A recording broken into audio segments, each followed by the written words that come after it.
নববর্ষ তো প্রতি বছরই আমাদের মাঝে ব্যাপক আনন্দ উল্লাস নিয়ে আসে, এবারও তার ব্যতিক্রম হয়নি। আমার এবার বেশি ভালো লাগছে কারণ আমি একটু ভিন্ন রূপে এবার নিজেকে প্রদর্শন করতে পারছি, নিজেকে উপস্থাপন করতে পারছি। এটা হয়েছে আসলে আমাদের নিজেদের আয়োজনকে আরো বেশি সমৃদ্ধ ও সুন্দর করে তোলার জন্য। তো এজন্য নববর্ষটা এবার আমার কাছে একটু বেশি স্পেশাল।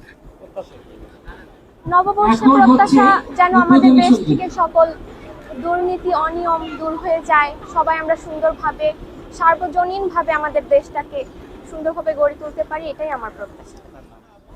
আমার নাম তাসমিম তাসফিয়া হক আরশি। এখন আমাদের যে সাজ করেছি এটার জন্য খুব ভালো লাগতেছে। নতুন একটা প্রোগ্রামের জন্য নতুন করে সাজা, দেশীয় মোটিভে খুবই আনন্দদায়ক। আর নতুন বছরের আসলে জন্য যে প্রত্যাশা সেটা হচ্ছে যে ভালো যাক, সুস্থ যাক, সবার জন্য মঙ্গল হোক, এটাই। আমার নাম হচ্ছে হামিম বিশ্বাস।